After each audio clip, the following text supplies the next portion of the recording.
The rain hammered against the pavement like angry fists as Maya clutched her threadbare coat tighter.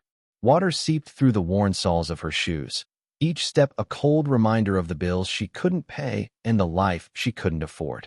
The bus had broken down 3 blocks ago, and walking the remaining 2 miles to her waitressing job meant she'd arrive late, again. Her phone buzzed. Another text from her manager, "One more tardy and you're done." Maya's throat tightened. She couldn't lose this job.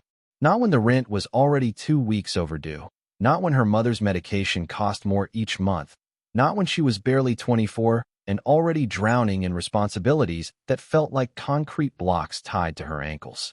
Through the sheet of rain, she spotted a hunched figure struggling along the sidewalk ahead.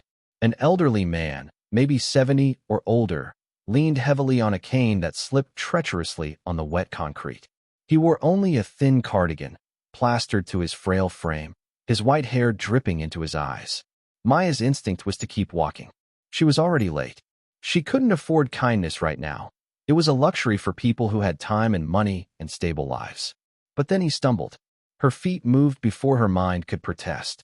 Sir, are you okay?" She rushed to his side, steadying him with her arm. Up close, she could see his lips had a bluish tint, his hands trembling violently. I'm trying to get to the pharmacy," he wheezed, his voice barely audible over the rain. "My heart medication." Maya looked at her phone. 5:47 p.m. Her shift started at 6. The pharmacy was 4 blocks in the opposite direction. The old man's eyes met hers, cloudy and desperate, but somehow kind.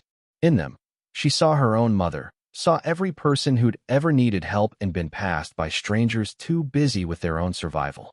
"Come on," she said, pulling her coat off and draping it over his shoulders. "I'll take you." They moved slowly, Maya supporting most of his weight. Rain soaked through her uniform, the cheap polyester clinging to her skin. Her phone buzzed again and again. She didn't look. At the pharmacy, she helped him inside, waited while he got his prescription, then called him a cab with the last $10 in her account, money she'd set aside for dinner this week. "What's your name, young lady?" he asked as the taxi pulled up. "Maya. Maya Patterson." He studied her face intently, as if memorizing it. "Thank you, Maya. You have a good heart." He pressed something into her palm before she could protest, then disappeared into the cab. Maya looked down. A soaked business card, the ink bleeding but still readable. "Richard Morrison, CEO, Morrison Holdings." She laughed bitterly. Sure. And she was the Queen of England. By the time she reached the restaurant, she was 45 minutes late. Her manager met her at the door, pink slip already in hand. "I'm sorry, Maya. You're a good worker, but..." "I know," she whispered, too numb to cry, too tired to fight. That night, in her tiny apartment with its leaking ceiling and empty refrigerator, Maya wondered if kindness was always going to cost her everything. Maya's alarm didn't go off, or maybe she'd forgotten to set it.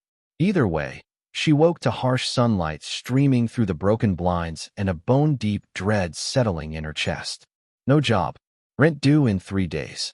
Her mother's prescription needed refilling next week.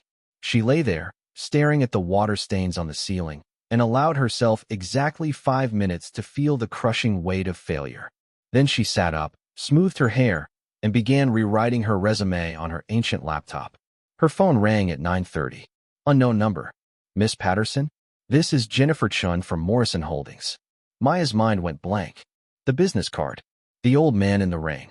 She'd thrown it in the trash, convinced it was nothing, probably picked up at some networking event years ago. "Ah, yes. Mr. Morrison would like to see you at our headquarters this morning. 10:30. Is that possible?" Maya looked down at her stained uniform crumpled on the floor, at her one professional outfit from a job interview 3 years ago, now 2 sizes too large from all the meals she'd skipped. "I'll be there." The Morrison Holdings building downtown was all glass and steel, the kind of place that made Maya feel like she'd wandered onto a movie set by accident. In the gleaming lobby, she caught her reflection, hollow-eyed, cheap blazer hanging loose, shoes held together with superglue, and almost turned around. But Jennifer Chun appeared, immaculate in a navy suit, smiling warmly. "Miss Patterson, right this way." The executive floor was quiet, expensive. Jennifer led her past rows of offices to a corner suite with floor-to-ceiling windows overlooking the city. Behind an enormous mahogany desk sat the old man from yesterday, transformed. Same kind eyes, but now in a crisp suit, looking every inch the powerful CEO the business card claimed he was. Maya. Richard Morrison stood, moving more steadily than yesterday, though she noticed the pill bottle on his desk. Please sit. I don't understand, Maya said, her voice smaller than she intended. Yesterday, I had a heart episode. Skipped my medication, thought I was fine, typical stubborn old man. His smile was sad. I was trying to reach the pharmacy when everything started spinning. I could have died on that sidewalk. You saved my life. Anyone would have. No. The word was firm. 7 people passed me before you stopped. I counted. He leaned forward, hands folded. Jennifer tells me you were fired last night for being late. Because you helped me. Heat flooded Maya's face. That's not your fault. I looked into your situation, Richard continued gently. Single mother died when you were 19. You've been supporting your adoptive mother, who has chronic heart disease, like me, ironically, working 3 jobs at one point. Never finished your business degree because you couldn't afford it. Maya's hands clenched in her lap. The shame of having her life laid bare like this, all her failures catalogued, made her want to disappear. Why? She whispered. Why are you telling me this? Because I'm offering you a job. She looked up sharply. Executive assistant. Decent salary, health insurance that'll cover your mother's medications. You'll finish your degree. We'll pay for it. He slid a folder across the desk. But there's something you need to know first. Maya's stomach twisted. Here it was, the catch. My son, Derek, is VP of operations. He's been mismanaging things. Badly. I've been too sick to notice until recently, but he's running this company into the ground, and he's made enemies of the board. They want him out, and honestly, they're right. Richard's expression hardened. But he's still my son. I need someone I can trust absolutely to help me navigate this. Someone who won't be swayed by office politics or family loyalty. Someone with integrity. You don't know me, Maya said. I know you gave your last $10 to a stranger. I know you sacrificed your job for someone else's life. His eyes held hers. That's enough. Maya opened the folder. The salary made her dizzy, more than she'd made in 6 months at the restaurant. But underneath the offer letter was something else. A memo about financial discrepancies, mysterious contracts, and her new boss's son's name highlighted again and again. You're asking me to help you fire your own son. I'm asking you to help me save the company my father built, which employs 800 people with families who depend on us. Richard's voice cracked slightly. And yes, that means holding my son accountable, even if it destroys what's left of our relationship. Maya thought of her mother, of the medication they couldn't afford, of the eviction notice surely coming. She thought of kindness and its cost, of the choice she'd made in the rain without thinking. She'd helped a stranger then, but this stranger was asking her to step into a war. When do I start? She said. Maya's first week at Morrison Holdings felt like learning to breathe underwater. The office dynamics were treacherous. Derek Morrison's allies watched her with undisguised hostility, while Richard's few remaining loyalists treated her like a spy they couldn't quite trust. She kept her head down, took meticulous notes, and slowly began to understand the depth of Derek's betrayal. It wasn't just mismanagement. It was embezzlement, hidden contracts funneling money to shell companies, falsified reports to the board. Derek had been systematically bleeding the company dry while his father fought heart disease, too weakened to notice his own son's treachery. On Friday afternoon, Jennifer found Maya in the archives, surrounded by 5 years of financial records. Board meeting Monday, Jennifer said quietly. Richard's presenting evidence against Derek. You'll need to be there. Maya's hands trembled as she organized the damning documents. Somewhere in this building, Derek Morrison was working, laughing with colleagues, pretending everything was fine. She'd seen him only once, tall, charismatic, with his father's eyes but none of his warmth. He'd looked right through her, dismissing her as just another assistant. That weekend, Maya visited her mother in their tiny apartment. The older woman looked better already. The new insurance had covered a medication adjustment that was already making a difference. You seem troubled, Mija, her mother said, taking Maya's hand. I have to do something Monday that might hurt someone. But if I don't do it, a lot of other people will get hurt instead.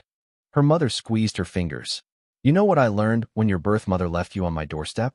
Sometimes love means making the hard choice, not the easy one. That baby's mother loved her enough to give her a better life, even though it broke her heart. She smiled. You helped that old man in the rain because it was right, even when it cost you. Don't stop being that person now. Monday morning arrived like an execution date. The boardroom was all dark wood and leather, 12 stern faces watching as Richard stood, looking friendlier than Maya had seen him since that rainy night. Thank you all for coming, he began. I've discovered some irregularities.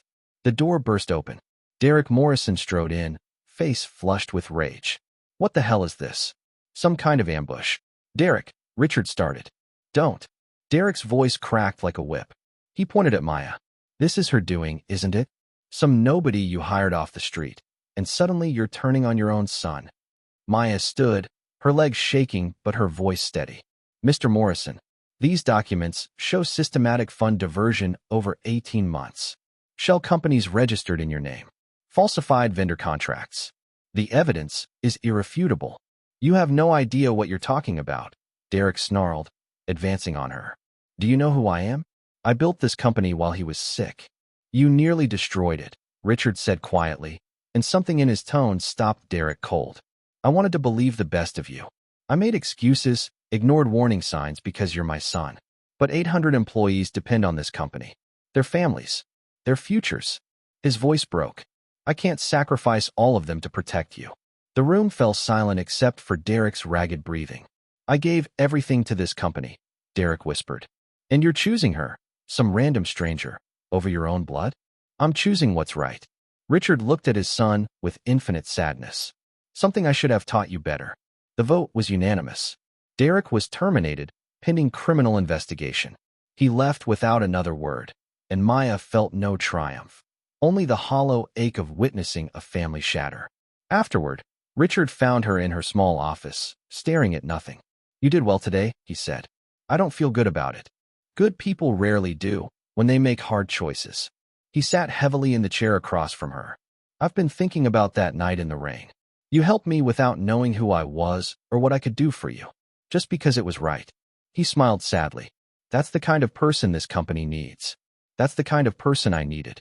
3 months later, Maya stood in that same boardroom. But this time, Richard was introducing her as the new director of operations, youngest in company history. She'd finished her degree online, working late nights and early mornings, proving herself with every project.